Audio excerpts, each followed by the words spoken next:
ગ્રામ વિકાસ સમિતિ ગોધરા જે છેલ્લા 28 વર્ષથી કાર્યરત છે અને અંધ અપંગ માનવ કલ્યાણ સોસાયટી જે છેલ્લા 34 વર્ષથી કાર્યરત છે.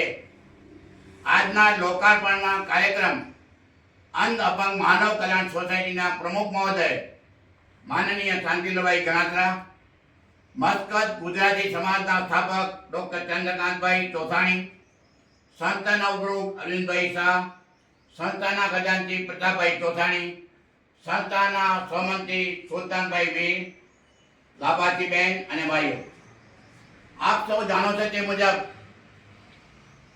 અંધ અપંગ માનવ કલ્યાણ સોસાયટી અને કચ્છ જિલ્લા ગ્રામ વિકાસ સમિતિ ગોધરા છેલ્લા 1.5 વર્ષથી બંને સંયુક્ત રીતે કામ કરી રહી છે.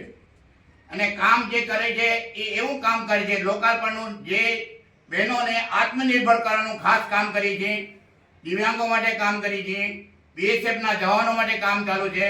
અને આ કામ આજે પુણે નથી થતું, માત્ર અલ્પવિરામ છે, આ કામ ચાલુ જ રહેશે. આજની વાત કરું તો જે સિલાઈ મશીન છે એના કાયમી દાતા છે શ્રી સુંદરજીભાઈ લાલજીભાઈ બેદા પરિવાર. એ પોતે ગોધરાના છે, પણ હાલમાં જૂહુ, પાલ્લા અને મુંબઈમાં રહે છે. અને એ એટલા બધા દાતા છે. એક વાત કરું, 91 વર્ષે હમણાં ભુજમાં એમને પોતાનો જન્મોત્સવ શાંતિલાલભાઈ હાજર હતા. 11 સિલાઈ મશીન એમના હાથે 11 બહેનોને આત્મનિર્ભર બનાવવામાં આવ્યા. એનાથી પણ મોટું કામ જે કર્યું છે ને એ ગ્રીન ગોધરા માટે એમણે કર્યું છે. તમને એમ છે ગ્રીન ગોધરા માટે શું કર્યું હશે? તમને ખબર છે સદભાવના ટ્રસ્ટ રાજકોટમાં છે, એ જે વૃક્ષારોપણનું કામ કરે છે, એક ઝાડ એનો ચાર્જ છે 1500 રૂપિયા. એવા 2000 ઝાડનો ખર્ચ આ સુંદરજીભાઈ આપ્યો. એટલે કે 2000 ગુણ્યા 1500 એટલે રૂપિયા થયા 30 લાખ રૂપિયા એમના માટે આપ્યા. અને ગોધરાની પ્રાથમિક શાળા અને ગોધરાની હાઈસ્કૂલ એને અદ્યતન રમતગમતના સાધનો માટે રૂપિયા 20 લાખ આપ્યા. સતત એ દાનનો પ્રવાહ એનો ચાલુ જ છે.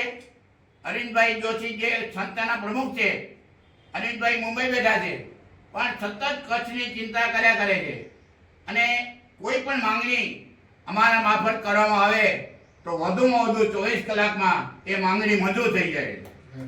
એટલે અરવિંદભાઈ ના પણ જેટલા આભાર માનીએ એટલા ઓછા છે. આપણે ભગવાનને પ્રાર્થના કરી કે અરવિંદભાઈ ખૂબ લાંબુ જીવો અને વધુ ને વધુ સેવાના કામ કરતા રહો. હવે જે સુંદરજીભાઈ વાત કરી કે માત્ર સિલાઈ મશીન નથી આપતા, માત્ર ટ્રાયસિકલ નથી આપતા, પણ આરોગ્ય ક્ષેત્રે, શિક્ષણ ક્ષેત્રે અને પર્યાવરણ ક્ષેત્રે ખૂબ સુંદર કામ કરી રહ્યા છે. હવે વાત કરું ટ્રાયસિકલની, તો ટ્રાયસિકલના લાભ દાતા છે ને એ દાતા બે છે. એક અમારી સંસ્થા અંધ અપંગ માનવ કલ્યાણ સોસાયટી અને બીજા દાતા છે કચ્છ જિલ્લા ગ્રામ વિકાસ સમિતિ. આમ આ બે દાતાના કારણે આપણે અમને ટ્રાયસિકલ પણ આપી રહ્યા છીએ. અને આ સંસ્થા બંને સંસ્થા હજી પણ અમે કામ કરતા રહેશું. ટીમ વર્ક ખૂબ મહાન છે. આજની વાત કરું તો આજે જે કાર્યક્રમમાં સંસ્થાના જે ઉપપ્રમુખ છે ચંદ્રકાંતભાઈ મોતા જે મુંબઈ રહે છે, એમને પણ શુભેચ્છા પાઠવી છે. સલીમભાઈ ચાકી જે ગોધરા છે, એમને પણ શુભેચ્છા પાઠવી છે. અને કારોબારી સભ્ય અને લાયજાના કચ્છી સાહિત્યકાર વિશ્રામભાઈ ગઢવે પણ આ કાર્યક્રમને શુભેચ્છા પાઠવી છે. તો હવે ચંદ્રકાંતભાઈ વિનંતી કરીશ. ડોક્ટર ચંદ્રકાંતભાઈની વાત કરીને મેં અરવિંદભાઈને સવારે, મને અરવિંદભાઈ પણ ને કીધું ભાઈ આ જે ચંદ્રકાંતભાઈ આ મને બહુ સારી વાત છે. ચંદ્રકાંતભાઈ તો મોટી હસ્તી છે, એને માત્ર સંસ્થાની સ્થાપના નથી કરી, કચ્છમાં માંડવીના છે, આ સંસ્થાના ઉપપ્રમુખ પણ છે. અને એમણે મસ્કત ગુજરાતી સમાજની સ્થાપના કરેલું નહીં, એ સંસ્થાને સફળતાપૂર્વક 50 વર્ષ સંપન્ન કર્યા. અને 50 વર્ષ પછી ભવ્યથી ભવ્ય એમણે કાર્યક્રમ કર્યો. તો ડોક્ટર ચંદ્રકાંતભાઈ સોસાયટીના પ્રમુખ શ્રી શાંતિલાલ સાહેબ ગણત્રા, મંત્રી શ્રી દિનેશભાઈ શાહ, ઉપપ્રમુખ અરવિંદભાઈ શાહ, ઉપપ્રમુખ શ્રી ચંદ્રકાંતભાઈ ચોથાણી સાહેબ, ખજાનચી અમારા પ્રતાપભાઈ ચોથાણી સાહેબ અને ભાગવત આચાર્ય અને આશાપુરા મંદિરના મહંત શ્રી મહારાજ શ્રી પધાર્યા છે.